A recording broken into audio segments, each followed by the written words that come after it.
नमस्कार प्यारे साथियों, मैं विशाल सर श्याम क्लास में आपका हार्दिक स्वागत अभिनंदन करता हूं। तो दिवाली का माहौल चल रहा है, क्रैश कोर्स मिल रहे हैं, ऑफर पे ऑफर मिल रहे हैं। पर अपना ऑफर मैंने आपको बता दिया था, अनलिमिटेड है, 100% फ्री है। ठीक है, तो इसी के साथ क्लास को एक बार शेयर कर दीजिए, सब्सक्राइब कर दीजिए। ठीक है, तो अपना चल रहा था ये वेल्डिंग। आज वेल्डिंग की लास्ट क्लास कर देते हैं अपन। ठीक है, वेल्डिंग की लास्ट क्लास के साथ साथ अगला चैप्टर भी अपन डिक्लेयर कर देंगे कि कौन सा पढ़ेंगे या कौन सा नहीं पढ़ेंगे। ठीक है, एक बात और बता दूं, अगर आपको ये लग रहा है कि सर अपन वो चैप्टर पहले पढ़ लेते हैं तो अपन वो चैप्टर पहले पढ़ लेंगे। ठीक है, अगर आपको कोई चैप्टर पहले पढ़ना है तो मेरे को कमेंट कर देना कि सर ये चैप्टर अपन पहले पढ़ते हैं, मोस्ट इंपोर्टेंट है, तो मैं आपको करवा दूंगा, कोई दिक्कत नहीं। अपने को तो कोर्स करना चाहिए, कैसे करो, आगे से करो या पीछे से करो, बीच में से करो, कैसे उठाओ। ठीक है, तो कोर्स पूरा करते हैं। इसी के साथ साथ अपने चलते हैं वेल्डिंग की तरफ। और एक बार क्लास को शेयर एंड सब्सक्राइब जरूर कर दीजिए, मोस्ट इंपोर्टेंटली। ठीक है, और आपकी ये डीआरडीओ की वैकेंसी आ रखी है, उसकी डेट गई, एमपीटीओ की वैकेंसी आ रखी है, और उसके साथ साथ आईटी के अंदर और भी बहुत सारी है जो आईटीबीपी की वैकेंसी है। आईटीबीपी जानते हो? आईटीबीपी, ITBP, ये किसकी है? बीएसएफ की है। कौन सी है? बीएसएफ की वैकेंसी है ये, आईटीबीपी वाली है ना। तो ये वैकेंसी आ रही है, तो आईटी की और भी बहुत ज्यादा वैकेंसी है, वो आने वाली है। ठीक है, तो अपनी तैयारी में दम रखो और अपना सिलेक्शन है वो जारी रखो। ठीक है, अपने को कुछ नहीं मतलब, अपने को सिर्फ एक पोस्ट चाहिए। क्या चाहिए? एक पोस्ट चाहिए। किसके लिए चाहिए? अपने लिए चाहिए, और कुछ नहीं करना। चलो इसी के साथ आगे बढ़ते हैं वेल्डिंग की तरफ। अपन ने कल गैस वेल्डिंग पूरी कर ली थी, आज देखते हैं वेल्डिंग विधि। क्या? वेल्डिंग विधि। तो हेडिंग डाल लीजिए वेल्डिंग विधि। आपको पता है वेल्डिंग विधि कितने प्रकार से होती है? वेल्डिंग करने की विधि है वो कितनी होती है, बता सकता है कोई? क्या? वेल्डिंग विधि, चलो बताओ वेल्डिंग विधि क्या होती है। यहां तक दिखाई दे रहा है? मैं एक बार कैमरा सेट करवा देता हूं। सही है, चलो बताओ वेल्डिंग विधि। अब वेल्डिंग विधि क्या किसी कह सकते हैं, ये बताओ। किसी कार्य को करने की एक क्या होती है? कार्यक्रम होता है या कार्य क्रिया होती है। ठीक है, कार्य को करने की एक क्रिया होती है जिसे अपन क्या बोल सकते हैं? विधि बोल सकते हैं। और वेल्डिंग के करने की एक क्रिया होती है जिसे क्या कहते हैं? अपन वेल्डिंग विधि कहते हैं। ठीक है, तो अपनी सबसे पहले वेल्डिंग विधि आती है लेफ्ट हैंड। क्या? लेफ्ट हैंड या लेफ्ट वर्ड वेल्डिंग। क्या? Left hand, left word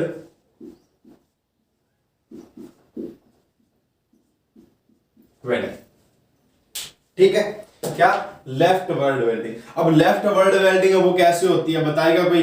left hand welding है, राइट हैंड वेल्डिंग, जिसे शुद्ध हिंदी में बोला जाता है दक्षिणावर्त वेल्डिंग और वामावर्त वेल्डिंग। ठीक है, चलो बताओ। अब बताओ लेफ्ट हैंड वेल्डिंग है वो क्या होती है, बताओ। लेफ्ट हैंड वेल्डिंग आप किसे बोल सकते हो? बताओ बताओ बताओ।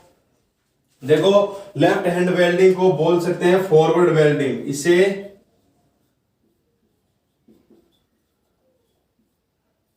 फॉरवर्ड वेल्डिंग भी कहते हैं। क्या कह रहा है? लेफ्ट हैंड वर्ड वेल्डिंग को अपन फॉरवर्ड वेल्डिंग भी बोल सकते हैं, फॉरवर्ड वेल्डिंग भी बोल सकते हैं। ठीक है, चलो इसे लिखो आगे। ठीक है, अब ये वेल्डिंग विधि है वो किस प्रकार की जाती है? बताओ बताओ बताओ। देखो, इसमें क्या होता है, जिसमें अपन वेल्डिंग करते हैं तो फिलर रोड होती है, उसको अपन बाएं हाथ में पकड़ते हैं। ब्लो पाइप को अपन कौन से हाथ में पकड़ते हैं? दाएं हाथ में पकड़ते हैं। तो इसमें लिखो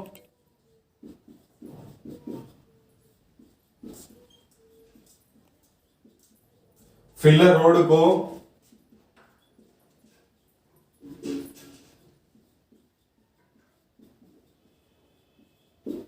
पकड़ा जाता है, वह ब्लो पाइप को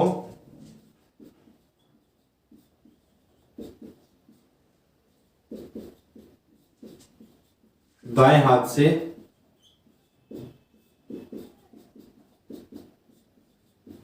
पकड़ा जाता है। क्या कह रहा है? अब जिसको आप फिलर रोड को यानी माने कि ये आपकी फिलर रोड है, ये आपकी ब्लो पाइप है, तो फिलर रोड को कैसे पकड़ोगे? आप दाएं हाथ में पकड़ोगे और ब्लो पाइप को कौन से हाथ में पकड़ोगे? बाएं हाथ में पकड़ोगे।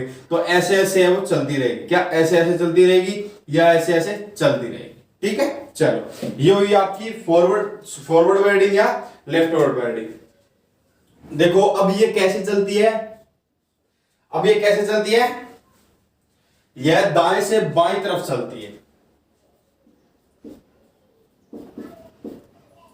यह दाएं से बाईं तरफ चलती है। क्या? यह दाएं से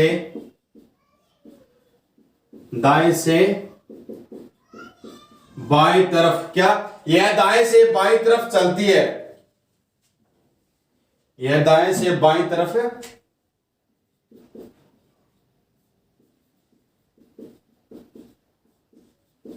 चलती है, यानी दाएं से बाएं चलती है। ठीक है, और उसमें आपकी राइटवर्ड या राइटवर्ड वेल्डिंग आती है, तो वो कहां से चलती है? बाएं से दाएं तरफ चलती है। और इसका उपयोग है कितनी mm मोटी प्लेट के ऊपर किया जाता है? इसका उपयोग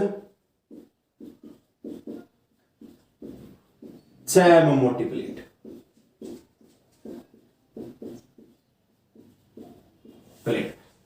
आई बात सुन रहे? क्या कह रहा है? देखो वेल्डिंग विधि आपकी पहली वेल्डिंग विधि कौन सी? आपकी लेफ्टवर्ड वेल्डिंग विधि है। इसे फॉरवर्ड वेल्डिंग विधि भी कहते हैं। फिलर रोड को दाएं बाएं हाथ में और ब्लो पाइप को कौन से हाथ में पकड़ते हैं? आपके दाएं हाथ में पकड़ते हैं। ब्लो पाइप कौन सी होती है? जहां से गैसें आती है, ठीक है, जिसमें मिक्सर लगा होता है, जिसके आगे टिप लगी होती है। ठीक है, यह दाएं से बाईं तरफ चलती है, यानी दाएं से बाईं तरफ चलती है लेफ्ट हैंड वेल्डिंग, और ये 6 mm मोटी प्लेट पर इसे किया जाता है। इसे लिखो, फिर आगे बढ़ते हैं राइटवर्ड वेल्डिंग। चलो मिटा दूं। अब इसमें क्या चेंज करना है? इसे अपन फॉरवर्ड वेल्डिंग नहीं बोलते, ठीक है, ये लाइन मिटा देंगे। जहां पे दायां है वहां पे बायां कर देंगे, जहां पर बायां है वहां दायां कर देंगे, ठीक है, और वो सब सेम रहता है। तो इसे अपन यहां से ऐसे मिटा देते हैं, ठीक है।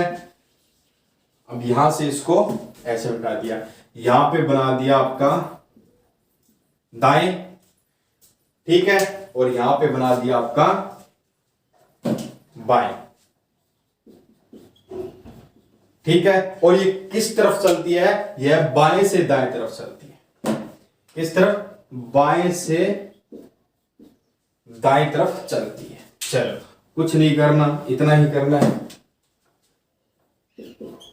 दाएं तरफ। और ये 6 mm से मोटी प्लेट पर की जाती है। किसके? 6 mm से मोटी प्लेट पर, 6 mm से अधिक मोटी प्लेट, ठीक है। और यहां पे इसका नाम चेंज कर देते हैं, ठीक है, यहां पे इसका नाम कर देते हैं राइट। ये हो गया आपका राइटवर्ड वेल्डिंग। राइटवर्ड वेल्डिंग क्या होती है? फिलर रोड को दाएं हाथ में पकड़ा जाता है, ब्लो पाइप को बाएं हाथ में पकड़ा जाता है, यह बाएं से दाएं तरफ चलती है, और इसका उपयोग किसके लिए किया जाता है? 6 mm से अधिक मोटी प्लेट होती है, उसके ऊपर इसका उपयोग है वो किया जाता है। चलो इसे लिखो, फिर आगे बढ़ते हैं तीसरी की तरफ। ये आपकी कौन सी होगी? दूसरी होगी, ठीक है। चलो अब इसके बाद आती है तीसरी, कौन सी? Vertical welding. अब देखो अपनी जो दूसरी भाषा है, जैसे आपकी ये बुक है, आरपी वाली होगी, निमी वाली होगी, इसमें 2 प्रकार की वेल्डिंग बताई गई है, विधि बताई गई है, एक राइटवर्ड और एक लेफ्टवर्ड, यानी दक्षिणावर्त और वामावर्त। चलो इसे लिखो, फिर आगे बढ़ते हैं। मिटा दूं?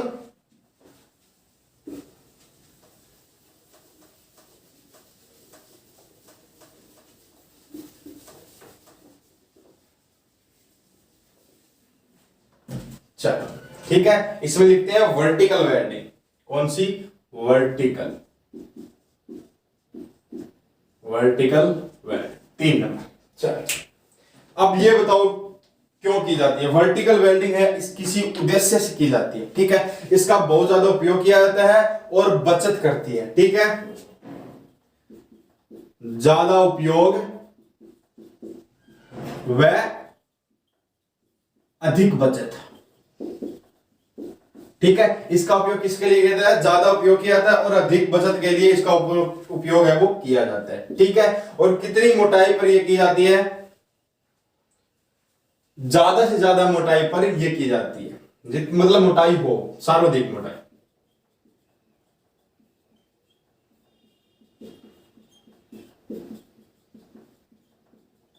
मोटी प्लेट पर इसकी वेल्डिंग है वो की जाती है, ठीक है। और जब अपन वेल्डिंग करते हैं तो वेल्डिंग की दिशा कौन सी रही जाती है, वेल्डिंग की दिशा कौन सी रखी जाती है, वर्टिकल दिशा में रखा जाता है। यानी इसमें बोल सकते हैं कि कार्य को वर्टिकल दिशा में या पोजीशन में रखा जाता है।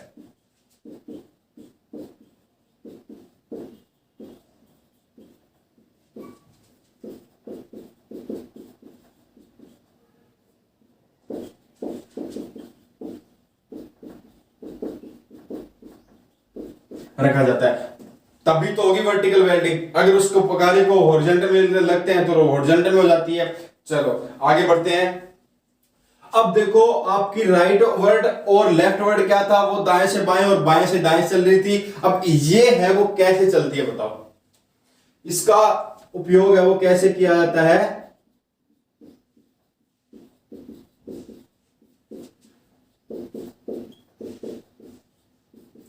इसका उपयोग कैसे किया जाता है, बॉटम से टॉप की तरफ चलती है, मतलब ये नीचे से की जाती है और ऊपर की तरफ इसे वो इसको है चलाया जाता है, ठीक है। चलो इसे लिखो, फिर आगे बढ़ते हैं। गैस वेल्डिंग के दोष, कि गैस वेल्डिंग में कौन कौन से दोष है वो पाए जाते हैं और कौन कौन से दोष है वो आ जाते हैं। चलो इसे लिखो, फिर आगे बढ़ते हैं।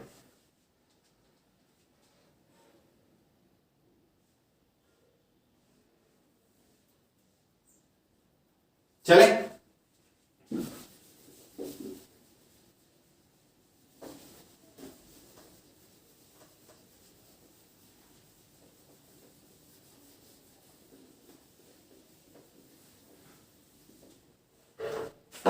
चलो अब इसमें लिखते हैं गैस वेल्डिंग के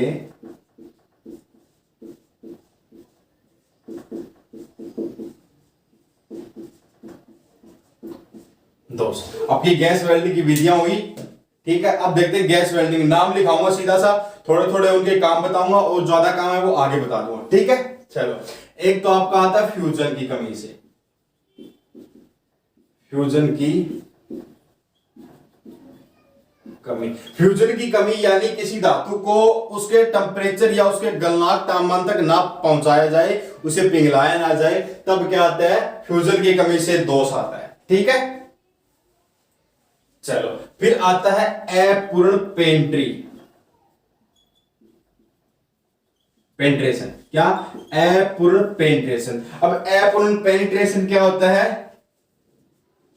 अब जो जोड़े जाने वाली जो क्या होती है, जॉब होती है, उसकी सरफेस की गहराई तक वेल्ड ना किया जाए, तब क्या आ जाती है, अपूर्ण फ्रैक्चर आ जाती है। क्रैकिंग,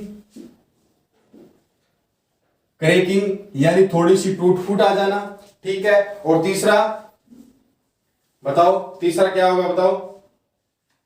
अब जैसे एक आ जाता आपका बिना भरा हुआ, बिना भरा हुआ केटर, यानी जो धातु दो दो धातुओं को चिपकाने के लिए, वेल्ड करने के लिए बीच में से जो भरी जाती है वो पूरी तरह भरा ना जाना, ठीक है। जो दरार है, जैसे एक प्रकार से अपन जो छत का लेंटर डालते हैं वो सही से नहीं भरा जाना, तो वो दोष आ जाता है, ठीक है। और एक जलना या पिघलना, जलना या पिघलना, या तो कोई धातु अधिक जल जाती है या कोई अधिक धातु पिघल जाती है या अधिक धातु नहीं पिघलती है, एक आपका दोष ये आ जाता है। और बताओ एक आपका पोरोसिटी, पोरोसिटी भी क्या है, एक प्रकार का दोष है भाई, ठीक है। और एक ओवर हीटिंग थ्रेड, क्या, ओवर हीटिंग ब्लेड,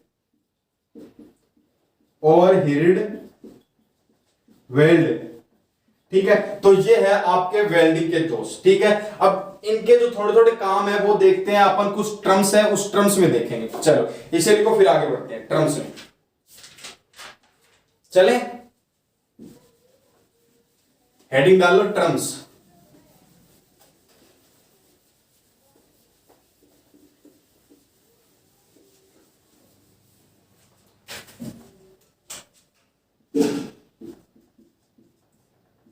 क्या, टर्म्स। अब देखो पहला टर्म्स है फ्यूजन, कौन सा, फ्यूजन।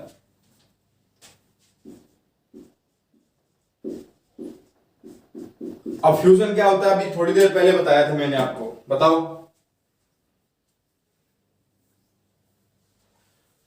धातु को उसके गलनांक तक गर्म करने, क्या, धातु को उसके गलनांक तक गर्म करने पर पिघल जाता है। ठीक है, क्या, धातु को उसके गलनांक तक गर्म करने पर पिघल जाता है, तो ये क्या होता है, फ्यूजन होता है। और बताओ इसमें क्या हो सकता है?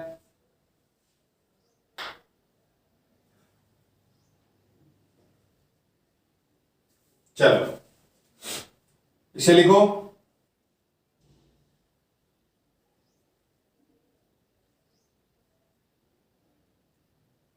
चले, फिर बनता है पोखरी। क्या? पोखरी, 2 नंबर, पिघली पोखरी। ये भी क्या है, एक प्रकार का टर्म्स है। अब पिघली पोखरी क्या होती है बताओ? वेल्डिंग के दौरान धातु क्या हो जाती है, पिघली पोखरी हो जाती है। ठीक है, तो पिघली पोखरी कब होती है? वेल्डिंग के दौरान।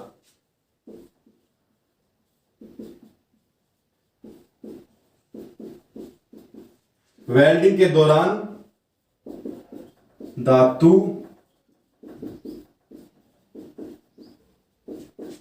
पोखरी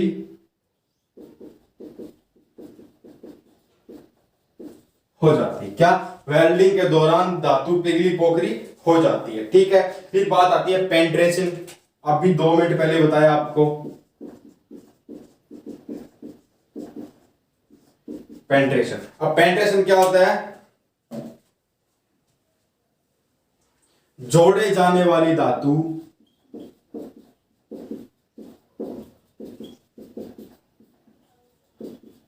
क्या? जोड़े जाने वाली धातु, ठीक है, के सरफेस में बेल्ट की फ्यूजन की गहराई। ठीक है, जोड़े जाने वाले धातु की सरफेस में फ्यूजन की गहराई। ठीक है, चलो अब आगे बढ़ते हैं इसे लिखो। फिर आगे बढ़ते हैं बैकफायर और फ्लैश बैक।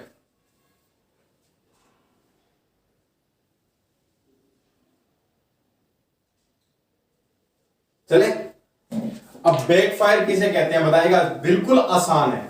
बैकफायर है वो भाई, बिल्कुल आसान है। क्या होती है बैकफायर बताएगा? 2 जगह ब्लो पाइप के आगे क्या लगी होती है? टिप टॉर्च लगी होती है। टिप टॉर्च में एक पत्थर लगा होता है, जो पत्थर क्या करता है? चिंगारी का काम करता है, विस्फोट का काम करता है। उसे क्या बोलते हैं अपन? बैकफायर बोलते हैं। Back fire. ठीक है, बैकफायर।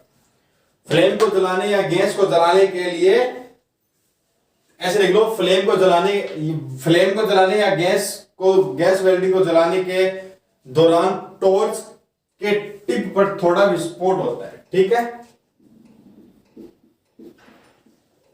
फ्लेम को जलाने या गैस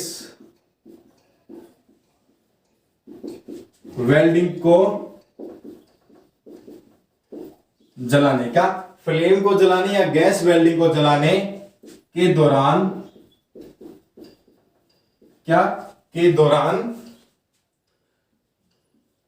टिप के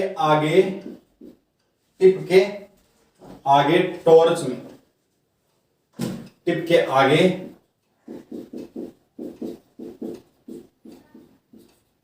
टॉर्च में क्या होता है? छोटा सा विस्फोट होता है या थोड़ा सा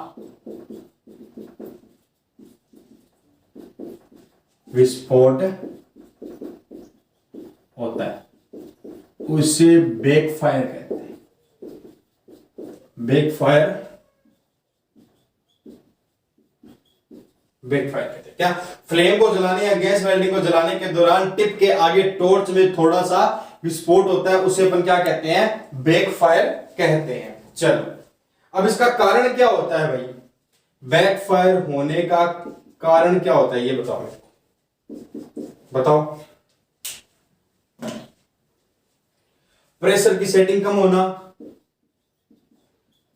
प्रेशर की सेटिंग कम होना, ठीक है क्या? प्रेशर की सेटिंग क्या होना? कम होना। नोजल का ओवर हीटिंग होना,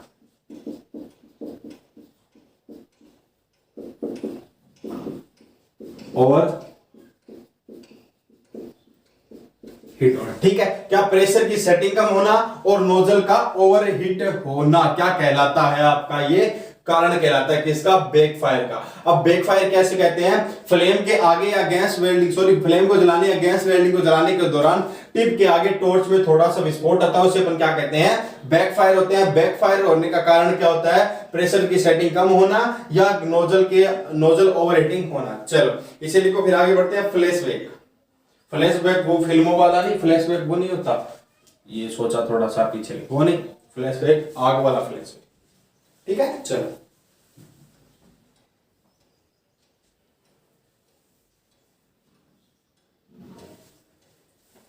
चले,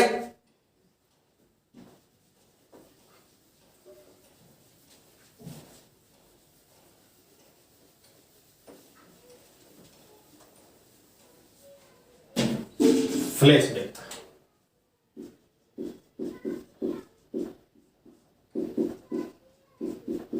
एक था बैकफायर, अब था फ्लैशबैक। अब फ्लैशबैक क्या होता है? जैसे कि अब देखो, गैस वेल्डिंग से अपन क्या करते हैं? टिप के आगे गैस निकलती है और उससे आग निकलती है। जैसे ही जस्ट अपन क्या करते हैं, उसको बंद करते हैं, तो थोड़ी सी आग है, वो चिंगारी है, वो क्या करने लगती है? नाली की सहायता से गैस सिलेंडर की तरफ जाने लगती है, तो उसे क्या बोलते हैं? फ्लैशबैक बोलते हैं, ठीक है। चलो तो इसमें क्या लिख सकते हैं? जलती हुई फ्लेम गैसों को फ्लो पाइप से सिलेंडर या किसकी तरफ? रेगुलेटर की तरफ और जाने लगती है, उसे क्या बोलते हैं? फ्लैश बोलते हैं।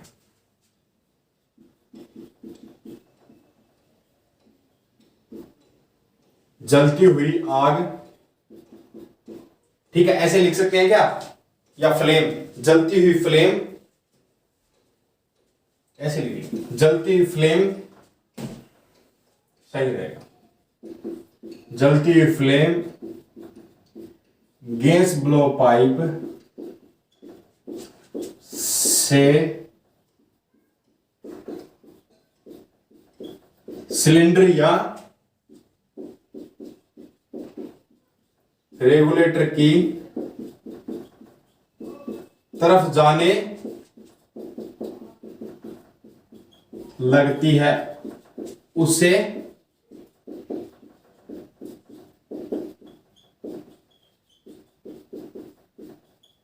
कहते हैं, क्या कह रहा है? कि जलती हुई फ्लेम गैस ब्लो पाइप से सिलेंडर या रेगुलेटर की तरफ जाने लगती है, उसे अपन क्या बोलते हैं? फ्लैश बैक बोलते हैं, ठीक है। चलो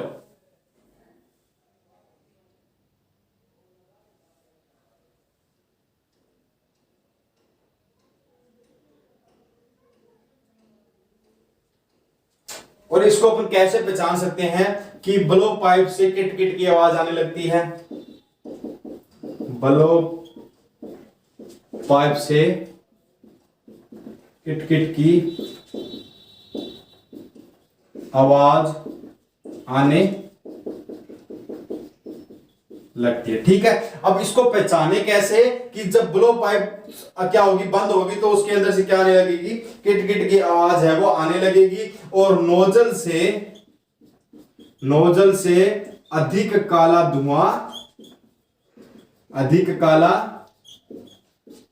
धुआं निकलता है,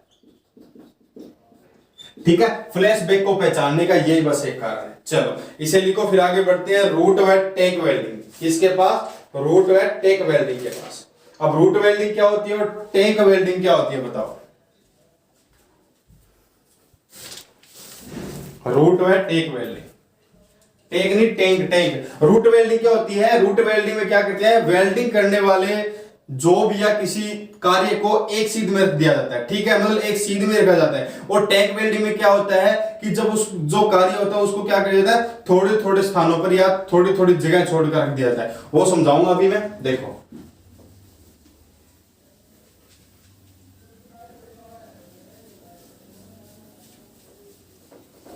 चलो रूट व टैंक वेल्डिंग,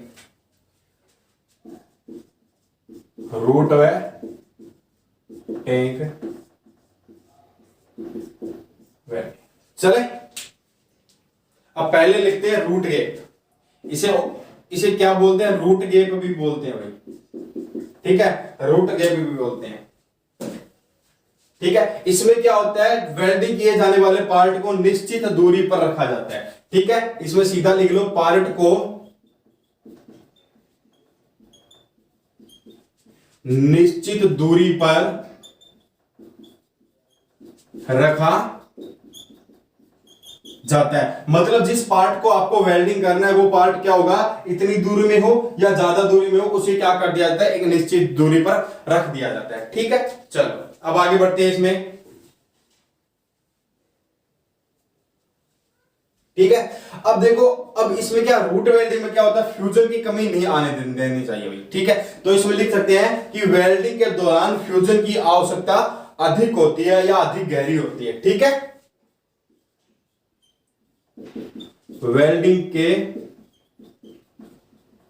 दौरान फ्यूजन की आवश्यकता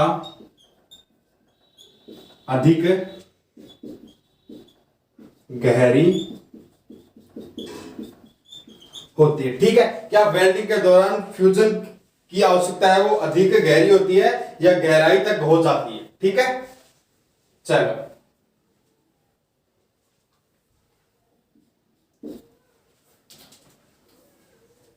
अब जो जॉइंट होता है वो पूर्ण पेंट्रेट होना चाहिए, ठीक है। जॉइंट भी पूर्ण पेट्रेशन हो जाता है। मतलब जब रूट वेल्डिंग करते हैं तो कोई भी कमी नहीं आनी चाहिए, पार्ट को निश्चित दूरी पर रखा जाना चाहिए, वेल्डिंग के दौरान फ्यूजन की आवश्यकता अधिक कर देनी चाहिए, या मान लो आवश्यकता गहराई तक पहुंच जाना चाहिए, या फ्यूजन है वो आवश्यक गहराई तक पहुंच जाना चाहिए, ऐसे लिख लो, ठीक है। फ्यूजन ऐसे लिख लो, ठीक है। फ्यूजन आवश्यक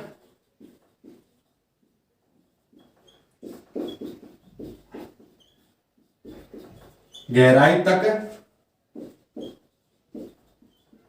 पहुंचना चाहिए, ठीक है। चलो आगे बढ़ते हैं टैंक वेल्डिंग के पास।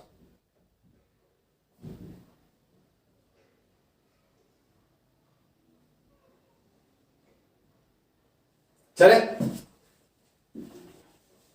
तो इसमें लिखते हैं आपका टैंक वेल्डिंग, टैंक नहीं टैंक। अब टैंक वेल्डिंग में क्या होता है? पार्ट को थोड़े थोड़े निश्चित स्थान पर रखा जाता है, ठीक है। टैंक वेल्डिंग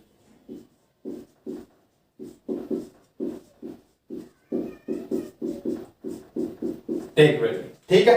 इसमें क्या है? पार्ट को थोड़े थोड़ी दूरी पर रखा जाता है, पार्ट को थोड़ी थोड़ी दूरी पर रखा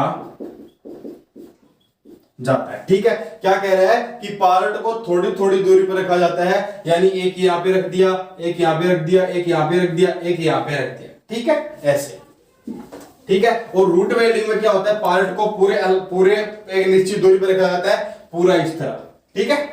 चलो अब आगे बढ़ते हैं। तो अब देखो, पार्ट को थोड़े थोड़े जगहों पे रख दिया तो उसमें वेल्ड भी क्या होंगे? छोटे छोटे होंगे, छोटे छोटे वेल्ड लगाए जाते हैं। क्या? छोटे छोटे वेल्ड लगाए जाते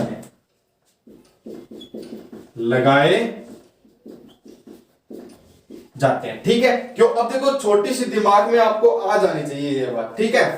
चलो अब क्या है? निश्चित गहराई तक फ्यूजन पहुंच जाना चाहिए, ठीक है। निश्चित गहराई तक फ्यूजन के लिए असेंबली के पार्ट को बीच गैप और अलाइनमेंट बनाए रखें, ठीक है।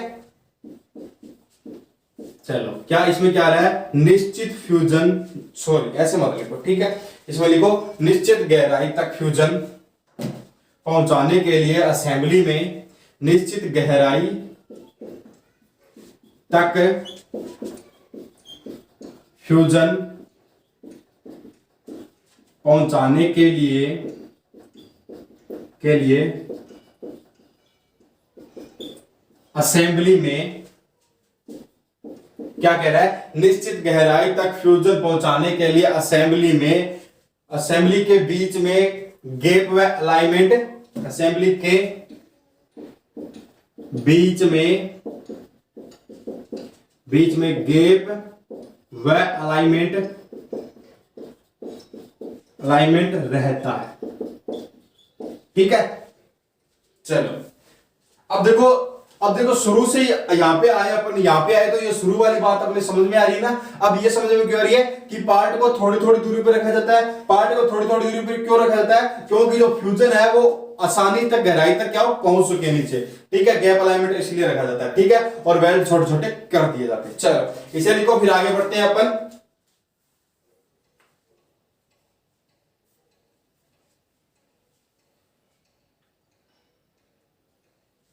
चलो अब टैंक वेल्डिंग में एक लाइन हो रहा है, इसमें लिखो कि वेल्डिंग के दौरान डिस्टॉर्शन को कंट्रोल रखा जाता है। वेल्ड के दौरान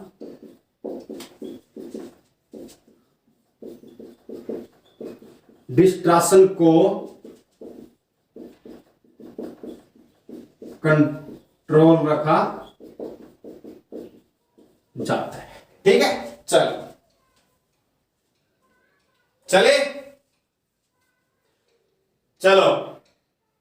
चलो अब करते हैं कि वेल्डिंग के जॉइंट की टेस्टिंग कैसे कर सकते हैं। ठीक है, जो अपन ने वेल्ड किए हैं जॉइंट है उनकी टेस्टिंग भी तो करनी पड़ती है कि नहीं करनी पड़ती। अब घर में कोई समोसा वगैरह बनाया है तो उसकी टेस्ट करनी पड़ती है कि मिर्च ज्यादा है, नमक ज्यादा है, कोई कुछ ज्यादा है। ठीक है, वेल्ड जॉइंट की टेस्टिंग, जॉइंट की टेस्टिंग। ठीक है, चलो अब जॉइंट की टेस्टिंग है भाई, वो दो प्रकार से की जाती है। एक तो होती है नॉन डिस्ट्रक्टिव वेल्ड टेस्टिंग, एक होती है डिस्ट्रक्टिव वेल्डिंग, डिस्ट्रक्टिव टेस्टिंग। तो पहली है नॉन डिस्ट्रक्टिव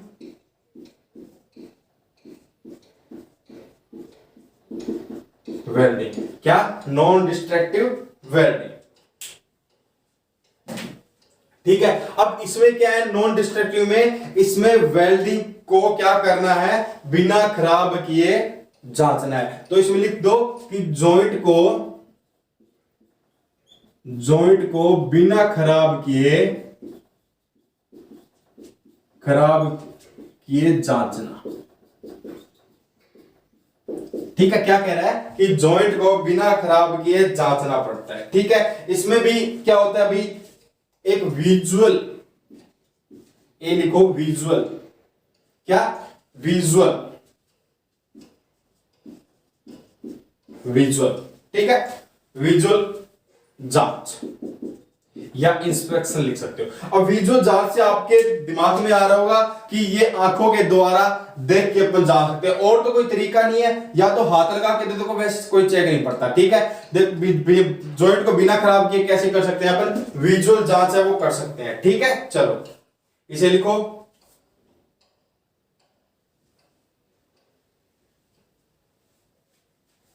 अब विजुअल जांच है वो किस टूल से देखा जा सकता है, देखो कैसे, हैंड टूल से,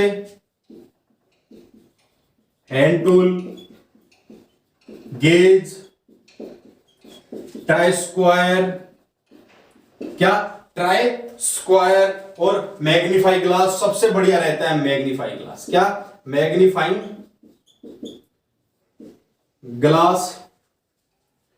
ग्लास कौन सा? मैग्नीफाई ग्लास, सूक्ष्ममापी वो शीशा ग्लास, और ईटीसी, और भी है, स्टीरूल हो गया आपका, और ये बहुत सी चीजें हैं। ठीक है, अब देखो कि इसे कितनी स्टेजों से ज्यादा आता है, इसे 3 स्टेजों में ज्यादा आता है। 3 स्टेजों में जांचना, क्या? 3 स्टेजों में जांचना।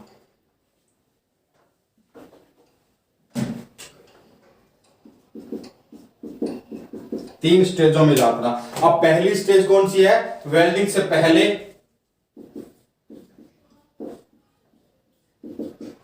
वेल्डिंग से पहले, मतलब वेल्ड करने से पहले धातु को जांचो कि उसे कितनी करनी है पहले।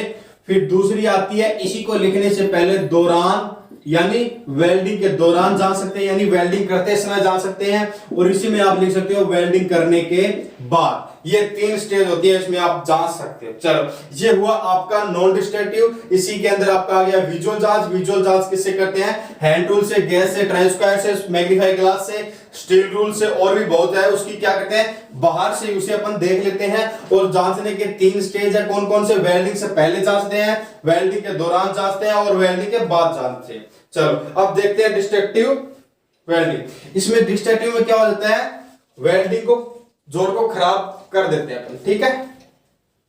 चलो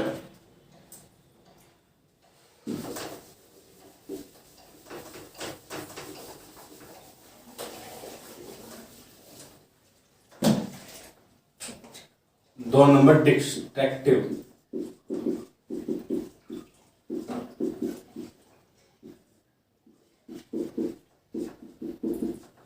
इसमें जोड़ खराब हो जाता है, सीधी सी बात है।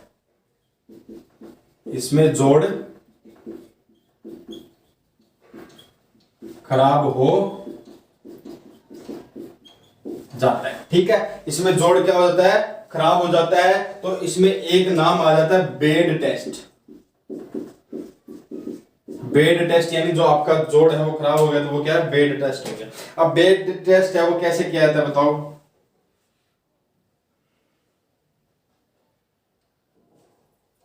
चलो ठीक है, अब ये बेड टेस्ट है वो कैसे किया जाता है कि जॉइंट को, क्या, जॉइंट को वाइस में पकड़कर, वाइस में पकड़कर साइड या राइट साइड, क्या, साइड या रूट साइड, रूट साइड कर लो, रूट साइड में मोड़ा जाता है, मोड़ा जाता है। तो आपका जो ये जोड़ है वो तो खराब हो जाता है भाई, ठीक है। तो इसे अपन क्या कहते हैं, फेस बैंड कहते हैं। इसे क्या कहते हैं, फेस बैंड कहते हैं। इसे फेस बैंड कहते हैं, क्या, इसे फेस बैंड कहते हैं, क्योंकि जोड़ अपना खराब हो जाता है तो वो बैंड वैसे ही हो जाता है। चलो, ये आपका लास्ट एक और बचता है वेल्डिंग कोड्स। जो वेल्डिंग कोड्स है भाई वो बहुत ही ज्यादा महत्वपूर्ण है, वो देख लेना, ठीक है। चलो एक बार दोबारा बताता हूं, डिस्ट्रक्टिव वेल्डिंग, इसमें जोड़ क्या होता है, खराब हो जाता है। इसमें बेड टेस्टिंग होती है, जिसमें क्या होता है, जॉइंट को वाइस में बांध कर, क्या, जॉइंट को वाइस में बांध कर साइड से या रूट साइड से मोड़ा जाता है, तो वो खराब हो जाता है। और आपकी, इसे अपन क्या कहते हैं, फेस बेंडिंग कहते हैं। चलो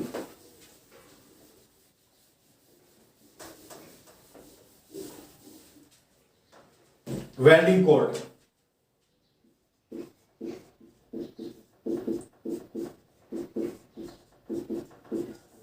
वेल्डिंग कोड्स, चले, welding codes, welding codes,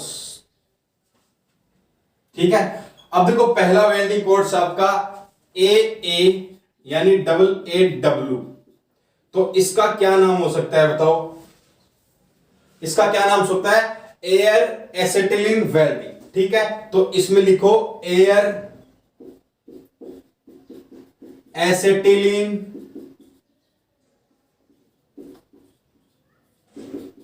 welding, ठीक है। फिर आपका दूसरा आता है, दूसरा कौन सा आता है आपका, GCAW। अब इसमें बताओ क्या नाम कर सकते हो आप, इसमें कर सकते हो गैस आर्क, क्या, gas arc, sorry, gas carbon arc welding, ठीक है। क्या, gas carbon arc welding,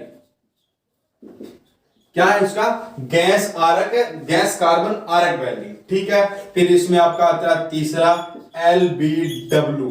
LBW कौन सी होती है आपकी, laser beam welding, laser beam welding कौन सी हो जाती है आपकी, लेजर बीम वेल्डिंग। इसमें आपका चौथा आता है PAW, कौन सा आता है, PAW, plasma arc welding, plasma plasma,